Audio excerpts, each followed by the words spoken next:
The casual cruelty of the comment was so breathtaking that for a moment I couldn't respond. James and I had divorced 15 years ago, but we'd managed something many couldn't, a respectful, even friendly relationship afterward. The failure of our marriage had been painful, certainly, but we'd both grown from it. To have it thrown in my face as further evidence of my inadequacy was almost comical in its predictability. James and I didn't fail, I finally said. We simply recognized that we'd grown in different directions. We cared enough about each other to let go rather than make each other miserable. I consider that wisdom, not failure. My father snorted dismissively. Your sister managed to stay married. Ah, my sister Patricia. The golden child who had done everything right according to my father's playbook. Medical school. Prestigious. Surgical residency. Marriage to another doctor. 3 perfect children who were now all pursuing similarly impressive careers. My father's pride in Patricia and her family was boundless and frequently vocalized, a constant reminder of how I had fallen short of the family standard. What my father didn't know, what none of them knew, was that Patricia had called me in tears more times than I could count, questioning her choices, wondering if the constant pressure to maintain the perfect facade was worth the toll it took on her happiness. I had kept her confidences, never revealing to our parents that their successful daughter sometimes envied my freedom and less conventional path. Patricia made different choices, I said simply. That doesn't make hers right and mine wrong.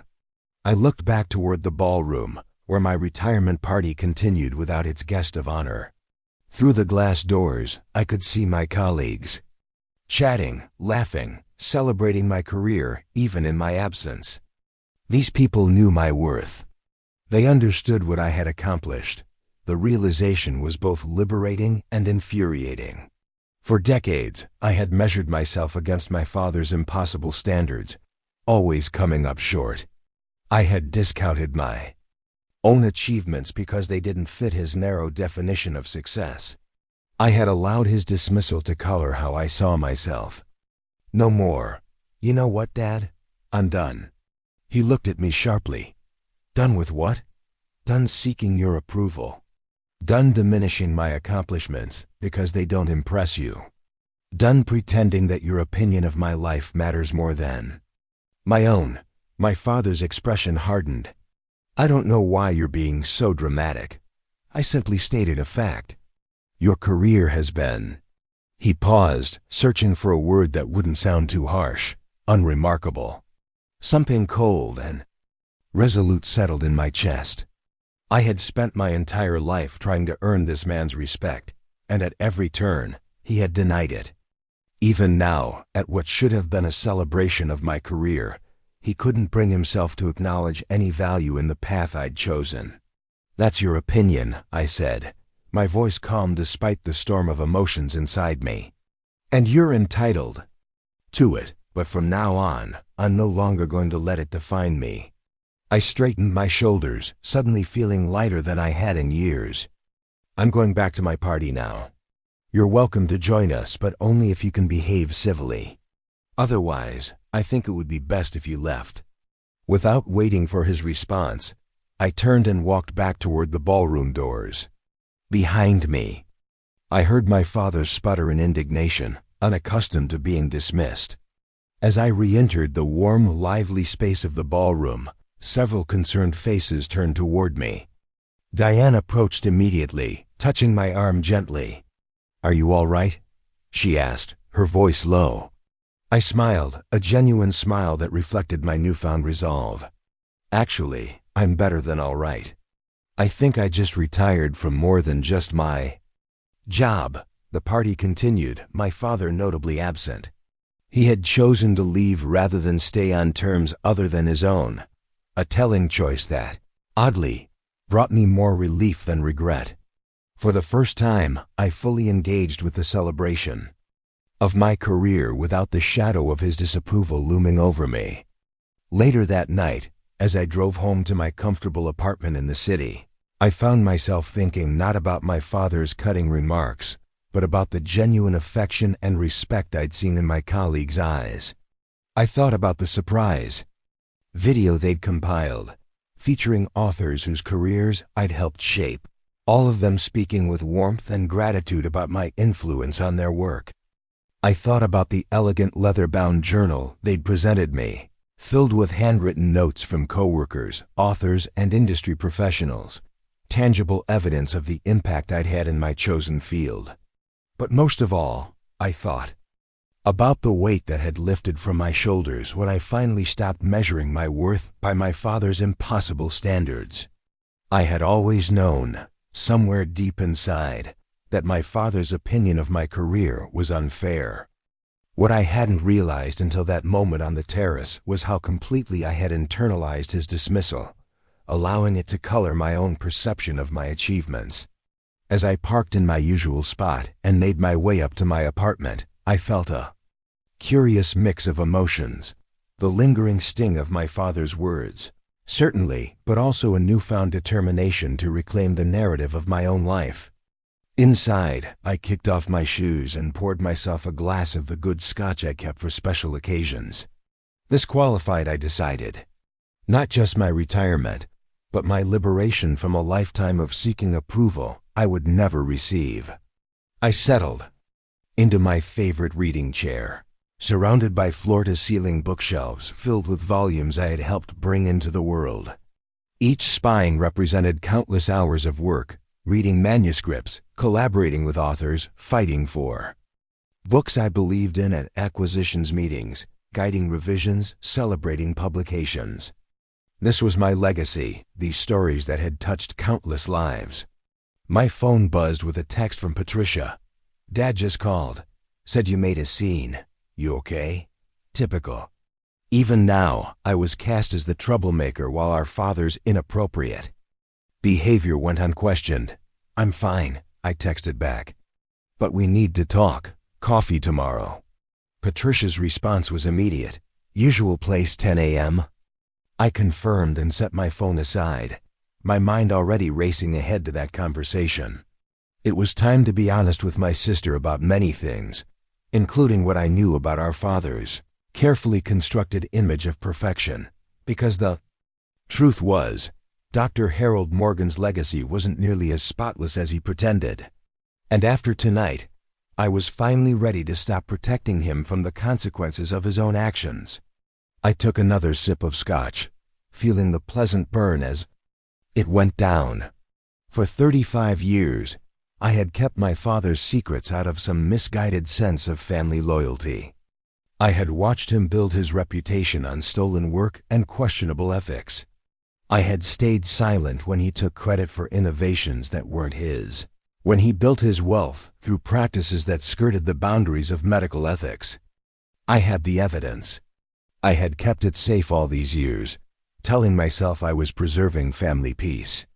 But tonight had made one thing crystal clear: my father would never change. He would continue to diminish me, to dismiss my achievements, to deny me the respect I had earned, unless I forced him to see me differently. The irony was almost poetic.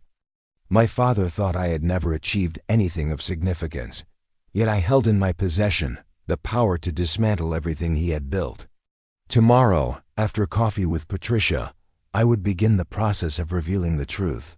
Not out of vengeance, though God knows the temptation was there, but because it was simply time for the truth to come to light. Time for my father to face the reality of his own legacy. Time for me to finally step out of the shadows of his disapproval and into the full light of my own accomplishments. I raised my glass in a silent toast to my younger self, the eager, ambitious young woman who had entered the publishing world with dreams of discovering great stories, who had endured her father's constant disappointment without letting it deter her from her chosen path. She had been stronger than she knew.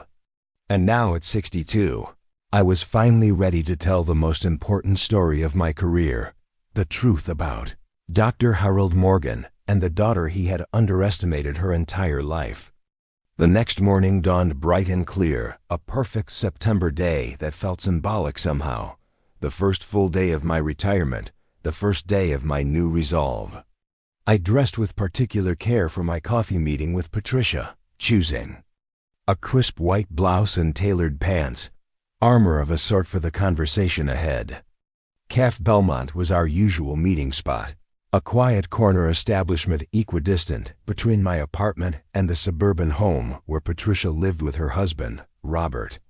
The cafe's worn leather chairs and perpetual scent of freshly ground beans had witnessed dozens of our conversations over the years, from casual catch-ups to serious discussions about our aging parents.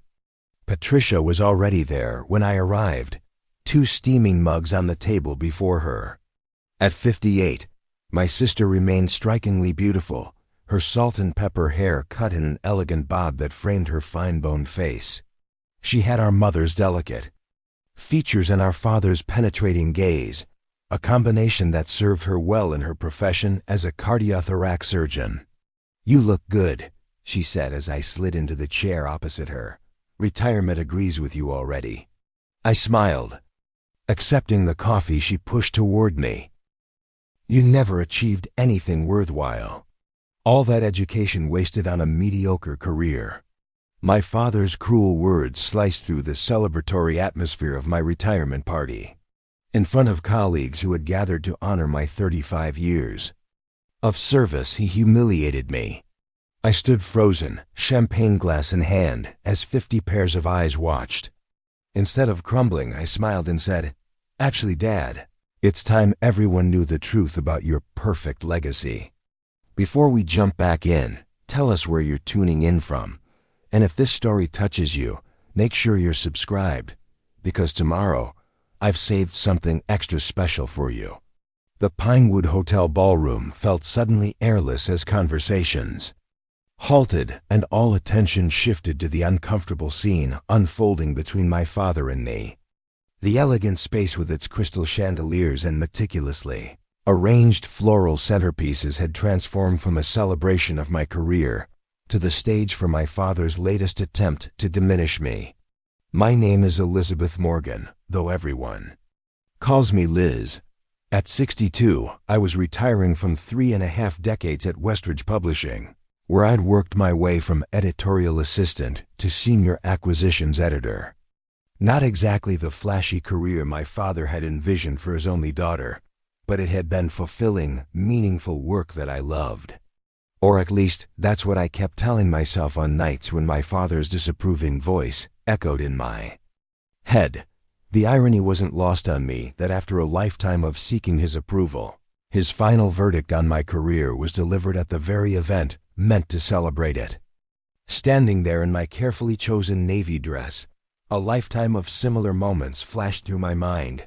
Graduation ceremonies, where my achievements were overshadowed by comparisons to cousins who'd become doctors, promotions met with questions about when I'd find real success, and countless family dinners punctuated by subtle digs about my little book job. My father, Dr. Harold Morgan, was a towering figure both physically and in presence. At 86, he still stood straight-backed and imposing, his silver hair perfectly coiffed, his custom suit impeccable. His successful orthopedic practice had made him wealthy, respected, and absolutely convinced of his own infallibility.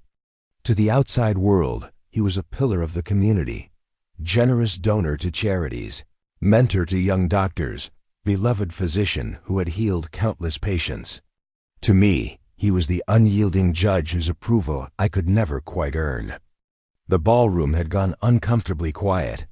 My colleagues, people I'd worked alongside for decades, shifted awkwardly, unsure how to react to my father's unexpected cruelty. Diane, my assistant of 15 years, took a half-step forward, as if to intervene, then hesitated. Even James, my ex-husband, who had remained a supportive friend through the years, looked stunned. I could feel the pity in their gazes, and something in me finally snapped. For decades, I had accepted my father's narrative that I was somehow less accomplished, less worthy because I hadn't followed his prescribed path. I had internalized his disappointment so completely that even as I rose through the ranks at Westridge, even as I mentored young editors who went on to discover literary talents, even as I built a respected career. I still saw myself through his dismissive eyes. But something about this moment, perhaps the culmination of a career I was genuinely proud of, perhaps the shocking juxtaposition of celebration and humiliation, crystallized a new resolve in me. "Dad," I said, my voice surprisingly steady, "I think it's time we stepped outside for a moment." Without waiting for his response, I handed my champagne glass to a nearby waiter and walked toward the terrace doors. I could feel my father hesitate, weighing his options. Making a scene would violate his cardinal rule of maintaining appearances. After a moment, I heard his measured footsteps following me. The terrace overlooked the hotel's manicured gardens. The summer evening still warm enough to be comfortable. Fairy lights twinkled in the trees below, creating a surreal, almost magical backdrop for what I knew would be the most difficult conversation of my life. "That was completely unnecessary," my father began, his tone clipped and authoritative. "I was merely pointing out that I'm a disappointment," I finished for him. "Yes, you've been merely pointing that out my entire life." He had the audacity to look offended. "I pushed you because I wanted better for you." "Your potential." "My potential was never the issue," I interrupted again, surprising myself with my boldness. "The issue was that I didn't fulfill your specific vision of success." "But here's the thing, Dad, I've been successful. Just not in ways you value." A memory surfaced then, sharp and clear. I was 22, fresh out of college with my English literature degree. I'd been offered an entry-level position at Westridge, a prestigious publishing house. When I called my parents with the news, my mother had made appropriate congratulatory noises, but my father had been silent for a moment before asking, "And what's the salary?" When I told him, he'd sighed heavily and said, "Well, I suppose it's a starting point. You can always go to law school later." That had been his constant refrain throughout my 20s.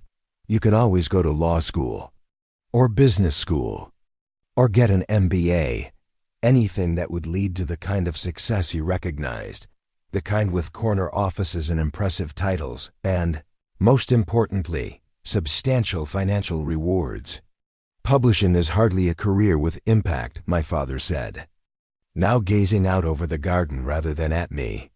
"Pushing papers, reading stories, it's all rather insubstantial."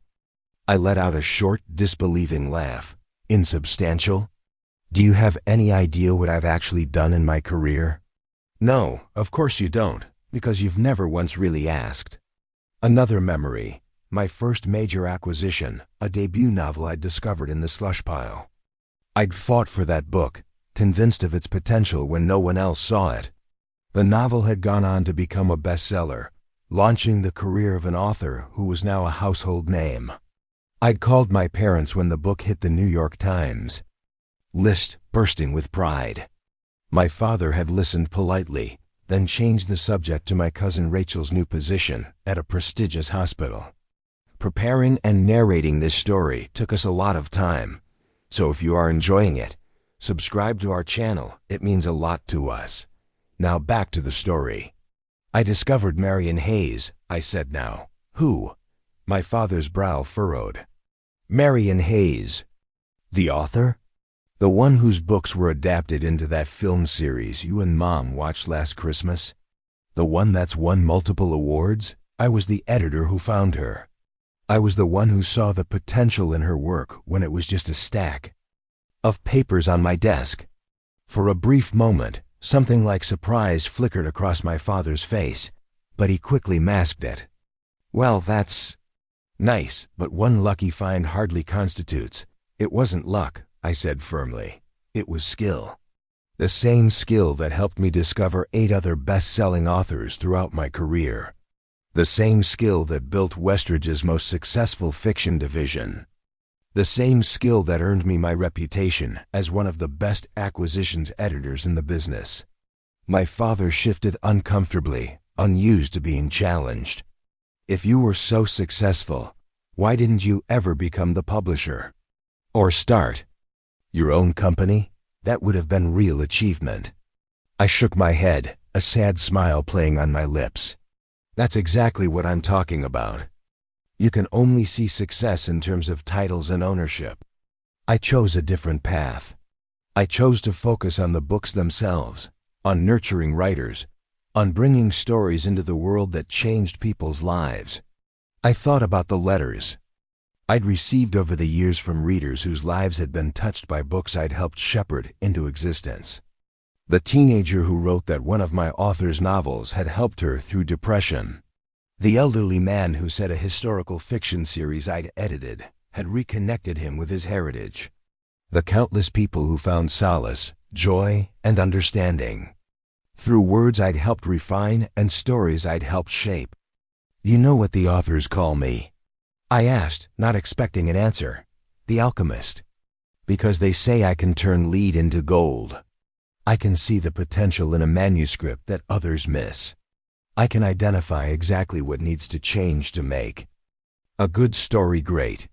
That's my gift, Dad, and I've used it to create a legacy of books that will outlast both of us. My father's jaw tightened, a sure sign he was feeling cornered. If this work was so meaningful, why didn't you ever talk about it? The question stunned me briefly. Had I really never talked about my work? But then I realized I had tried countless times. I'd mentioned acquisitions and contract negotiations and editorial challenges. I'd talked about promising new authors and marketing campaigns and the changing landscape of publishing. But my father had never truly listened. He'd nodded politely, waited for me to finish, then changed the subject to something he deemed more important. I did talk about it. I sighed quietly. You just weren't interested in hearing it. A movement caught my eye. James had stepped onto the terrace, concern evident on his face. Everything okay out here? He asked, his gaze moving between my father and me. We're fine, thank you, James, I replied, grateful for his concern, but not wanting an audience for this conversation. After James reluctantly retreated, my father's expression shifted to one of smug dismissal. Ah yes, another failure, your marriage. You couldn't even make that work. It's been less than 24 hours. Still. She studied me with the careful assessment of a physician. There's something different about you. Something besides Dad's behavior last night. That was Patricia, perceptive, direct, and unwilling to waste time on small talk when bigger issues loomed. It was one of the qualities I most appreciated about her, even when it made conversations uncomfortable. Dad told you what happened? I asked, though I already knew the answer. Patricia sighed, wrapping her elegant hands around her mug. His version, I'm sure. That you caused a scene at your retirement party, embarrassed him in front of everyone, stormed off like a dramatic teenager. I couldn't help but laugh at the absurdity of his interpretation. That's rich, coming from the man who chose a retirement celebration to tell me I've never achieved anything worthwhile. My sister winced. I told him that was completely inappropriate. He claims he was just being honest, that he's always pushed you because he sees your potential. The familiar justification made my blood simmer. His version of pushing has always been more like crushing. And let's be honest, Trish, his disappointment in me has nothing to do with concern for my potential. It's about his ego, his need to control the narrative of our family. Patricia didn't immediately disagree, which was telling. She had always been caught in the middle, the successful daughter who met all our father's expectations, yet who loved her rebellious sister and saw the unfairness of his treatment. You said we needed to talk, she prompted after a moment. I'm guessing it's not just about last night. I took a deep breath, organizing my thoughts. This conversation would change everything between us, potentially between our entire family. But I was done with half-truths and protective silences. Do you remember when Dad received the Chamber's Innovation Award? About 15 years ago? Patricia nodded, of course, for his work on that minimally invasive knee replacement technique. It was a big deal, national recognition, substantial grant money for the practice. Did you ever wonder why Dr. Lester left the practice so abruptly right before that? I asked, watching her carefully. A slight furrow appeared between my sister's brows. Not really. Dad said they had differences of opinion about the direction of the practice. That happens. I nodded, taking a sip of my coffee before continuing. That's the official story. The reality is that Dr. Lester developed that technique. Dad stole it, submitted the research under his own name, and pushed Lester out with a combination of legal threats and professional blackballing when he objected. Patricia's face went completely still, the way it did when she was processing difficult information. That's a very serious accusation, Liz. How could you possibly know that? Because Dr. Lester came to me, I said simply. He knew we weren't close. Dad and he thought I might help him expose the truth. And did you? Her voice had dropped to a near whisper. I shook my head, shame coloring my response. No, I confronted Dad privately. He denied it at first, then justified it, said Lester had used his facilities, his patience, his resources. Said the work wouldn't have been possible without him. He promised he would acknowledge Lester's contributions in future papers. But he never did, Patricia guessed, her expression troubled. No, instead, he leveraged that award into 3 more research grants and a position on the board at Memorial Hospital. He built the second half of his career on that stolen work, Trish. My sister sat back in her chair, visibly disturbed but not yet convinced. You can't know for certain that Dad stole the technique. Medical research is collaborative. There could have been a genuine disagreement about credit. I had anticipated this reaction. Patricia needed evidence, not just accusations. Fortunately, I had come prepared. I have proof, I said quietly, pulling a slim USB drive from my purse and placing it on the table between us. Dr. Lester gave me copies of his original research notes, dated and witnessed. Emails between him and Dad discussing the technique where Dad clearly indicates he wasn't involved in its development. Even a draft of the award submission that Dad asked his assistant to retip. It originally listed Lester as primary researcher, before Dad had his name substituted.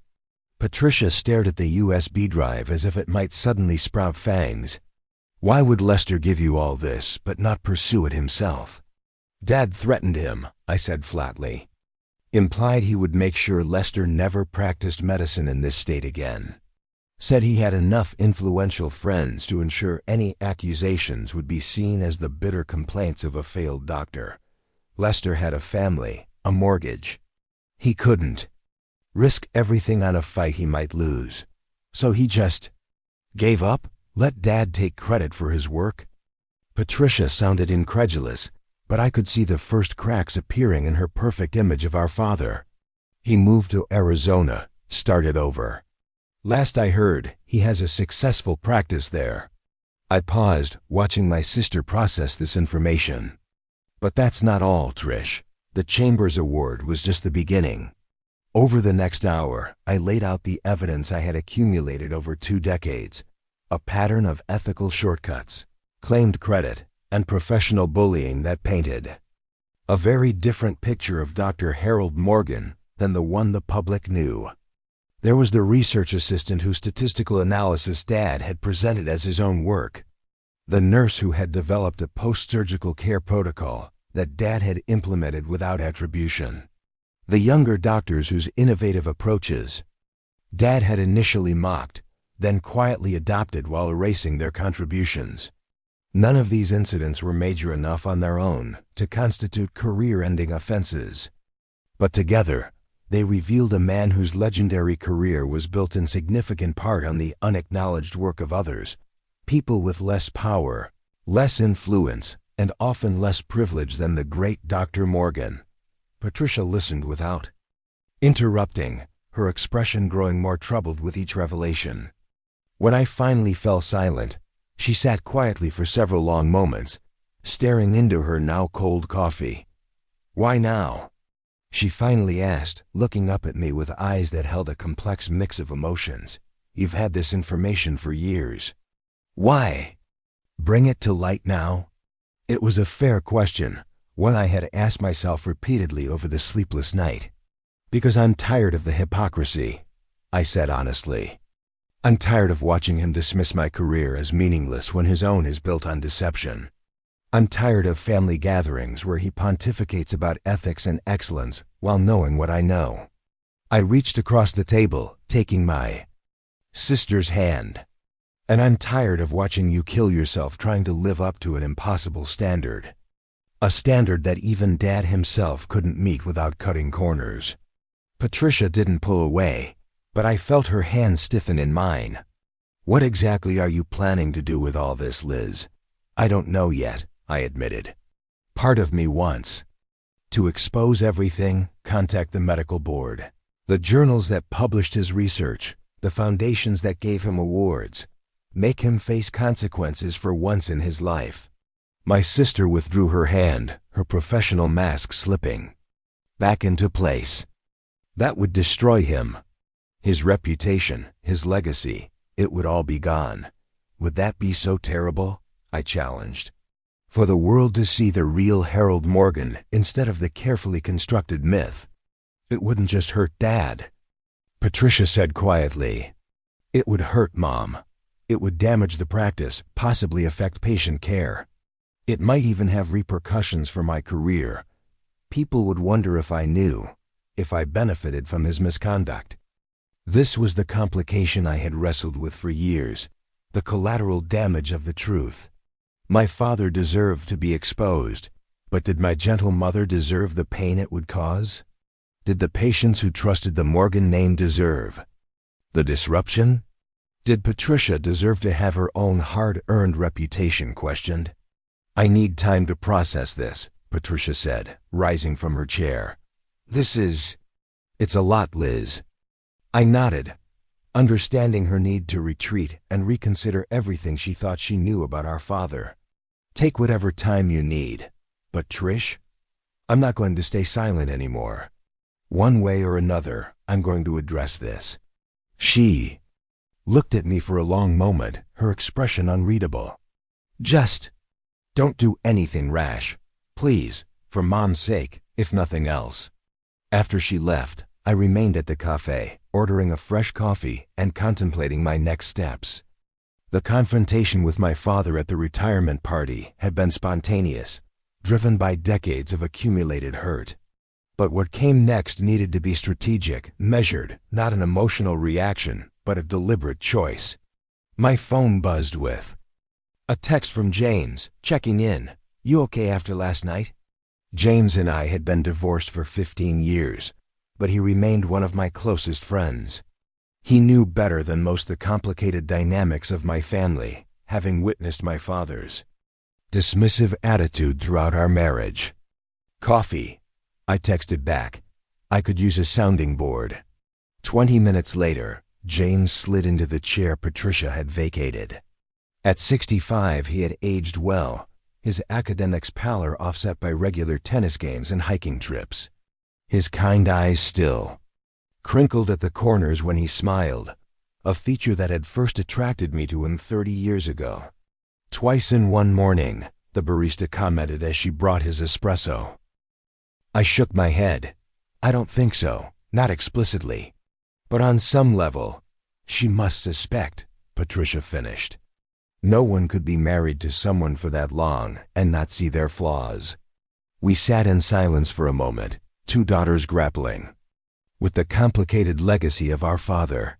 He's not a monster, Patricia said finally. Despite all this, he's done good work, helped people, taught younger doctors. I know, I acknowledged. That's what makes this so complicated. He's not a villain from a melodrama, twirling his mustache and plotting evil. He's just a deeply flawed man who's never been held accountable for the way he treats people. Patricia looked at me, her expression troubled. What are you going to do, Liz, really? I met my sister's gaze steadily. Mom mentioned the hospital board dinner next weekend. The service award. Patricia's eyes widened slightly. You wouldn't. I haven't decided yet, I said honestly. but it seems fitting somehow. Dad chose my retirement celebration to diminish my career. Perhaps his award dinner is the appropriate place to discuss the reality of his. That would destroy him, Patricia said again, but with less certainty than before. In front of the very people whose opinion he values most. Maybe destruction isn't the goal, I mused. Maybe the goal is reconstruction. A more honest foundation for whatever years he has left. Patricia looked unconvinced, but she didn't immediately reject the idea. Progress of a sort. I need your help, Trish, I said quietly, not to expose Dad or punish him, but to find a path forward that honors the truth without unnecessary cruelty. My sister was silent for a long moment, clearly torn between lifelong loyalty to our father and the troubling revelations I had shared. I need more time, she finally said, and I need to verify some of this myself. I nodded, understanding her need for certainty. Patricia had built her life and career on precision, on verifiable facts. She couldn't, simply take my word on something of this magnitude. The USB drive has everything, I told her. Take it, review it. Talk to people if you need to. As she left, USB drive in hand, I felt a curious mix of emotions. Relief at having finally shared the burden of knowledge I'd carried alone for so many years. Anxiety about what would come next, and underneath it all, a growing sense of purpose. For decades, I had accepted the narrative my father had created, that my chosen career was somehow lesser, that my achievements didn't count, that I had failed to live up to my potential. I had internalized his dismissal so completely that, even as I succeeded by every objective measure, I still felt like the family disappointment. No more. Whatever came next, confrontation or reconciliation, public revelation or private reckoning, I would approach it not as the insecure daughter seeking approval, but as a woman who knew her own worth. Up next, you've got 2 more standout stories right on your screen. If this one hit the mark, you won't want to pass these up. Just click and check them out. And don't forget to subscribe and turn on the notification bell so you don't miss any upload from us. Must be a special occasion. Retirement, James explained with a smile. A major life transition deserves extra caffeine. When she'd moved away, he turned his attention fully to me. So, your father outdid himself last night. I gave him a rueful smile. You know, Dad never misses an opportunity to remind me of my inadequacies, which exist only in his warped perception, James said firmly. Anyone with eyes can see what you've accomplished, Liz, the authors you've nurtured, the books you've championed. You've shaped the literary landscape without ever needing the spotlight for yourself. His defense warmed me, as it always had. Even when our marriage was faltering for other reasons, James had never failed to stand up for me against my father's criticism. I told Patricia everything, I said, changing the subject. About Dad's professional shortcuts. James's eyebrows rose. Everything? The Lester situation? The research assistant? All of it? I nodded. And I'm considering going public with it all. He let out a low whistle. That's significant. How did she take it? About as well as could be expected. Shocked, defensive at first, then troubled. She's worried about the collateral damage. James nodded thoughtfully. A valid concern. Your father's practice employs what, 20 people? Plus there's your mother to consider, and Patricia's position at the hospital. So I should continue protecting him? I asked, a edge creeping into my voice. Let him go on believing he can treat people however he wants without consequences. I didn't say that, James replied calmly. I just think there might be approaches that accomplish your goal without maximizing collateral damage. This was why I had always valued James's perspective. He had a lawyer's mind, analytical, strategic, able to see multiple paths forward and their likely outcomes. What did you have in mind? I asked. James took a sip of his espresso, organizing his thoughts. What's your actual goal here, Liz? Is it to punish your father? To gain public vindication? Or is it something else? I considered the question carefully. I want him to stop diminishing me and my choices. I want him to recognize that his success isn't solely the result of his own brilliance, and honestly, I want him to face at least some consequences for the people he's hurt along the way. James nodded. Those are reasonable goals. But a full, public exposure might not be the most effective way to achieve them. It would likely make your father defensive, potentially even victimized in his own mind. He'd focus on the attack rather than its substance. So what's the alternative? A more targeted approach, James suggested. One that applies pressure where it matters most to your father, his image, his legacy. He leaned forward, warming to his theme. Your father cares about three things: his reputation in the medical community, his standing with the hospital board, and how he's perceived by his social circle. You don't need to launch a nuclear attack on all fronts. Strategic pressure on one or two key points might be enough. The idea had merit. A full public exposure would be messy, unpredictable, and potentially harmful to innocent parties. But a more focused approach, aimed specifically at making my father understand the precariousness of his position, might achieve my goals without unnecessary collateral damage. I need to think about this, I said. Figure out exactly what that strategic pressure looks like.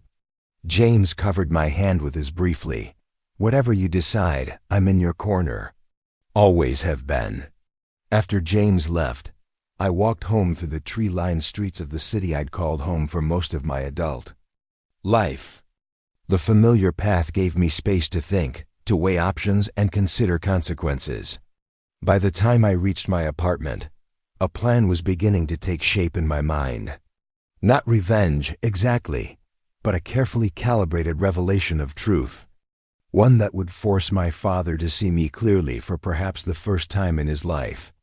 The first step was research.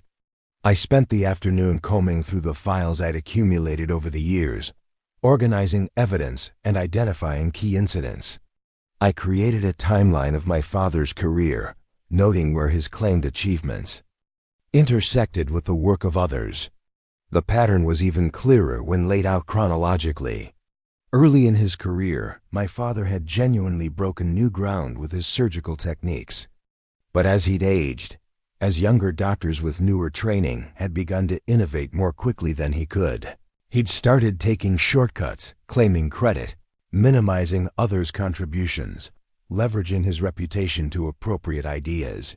It was, I realized with a start, a pattern born of fear. Fear of irrelevance, fear of being surpassed, fear of losing the status he'd worked so hard to achieve. That insight didn't excuse his behavior, but it helped me understand it in a way I hadn't before. My phone rang, interrupting my analysis. It was my mother. Elizabeth, she began without preamble, her voice tight with controlled emotion. I understand there was an incident with your father last night. I sighed, leaning back in my chair. That's one way to put it. He says you were very disrespectful. That you embarrassed him in front of your colleagues. Of course that would be his version. Did he mention that he told me, at my retirement party, that I'd never achieved anything worthwhile in my career? A pause. He says he was just trying to motivate you. That now that you're retired, you need direction. The absurdity of this statement might have made me laugh if it weren't so infuriating. I'm 62 years old, Mom. I don't need Dad's motivation anymore. Elizabeth, my mother said, her voice taking on the placating tone she'd perfected over decades of mediating between my father and me.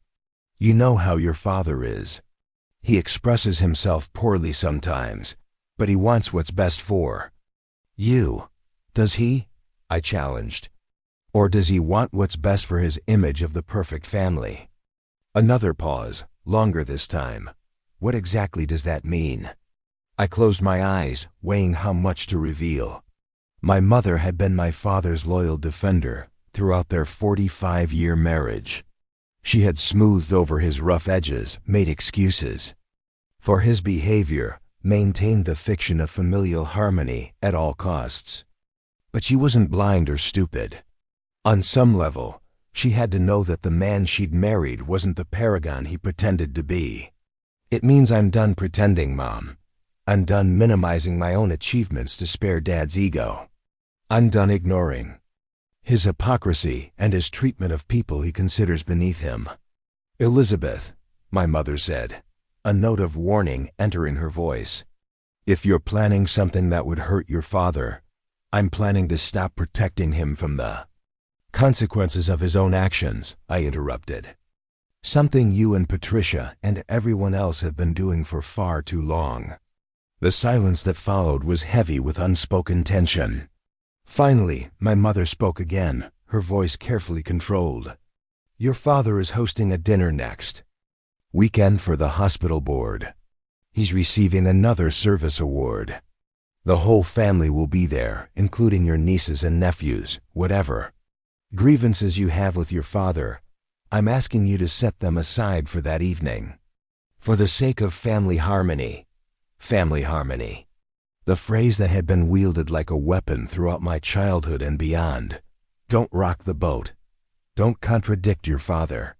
Don't bring up uncomfortable truths. All in the name of family. Harmony. I'll think about it, I said noncommittally. Elizabeth, I said I'll think about it, Mom. That's all I can promise right now. After we hung up, I sat in contemplative silence, turning over the new information. A dinner for the hospital board. My father receiving yet another accolade. For his supposed service and ethics. The perfect stage for a reckoning or a reconciliation. The question was, which path would I choose? My doorbell rang, interrupting my thoughts. When I opened it, I was surprised to find Patricia standing there, looking uncharacteristically disheveled. I've been thinking about what you told me, she said without greeting, stepping past me into the apartment. And I have questions. I closed the door behind her, oddly relieved. Questions were good. Questions meant she was taking the information seriously, not simply dismissing it out of loyalty to our father. Ask away, I said, gesturing toward the living room. Patricia paced the length of my bookshelves instead of sitting, her energy too frenetic for stillness. The Lester technique. If Dad didn't develop it, how did he understand it well enough to present it as his own? To answer questions about it. It was a doctor's question, practical and specific. He observed Lester performing it multiple times, had access to all the documentation. And remember, Dad is brilliant in his own right. Once he saw the technique, he could understand and explain it.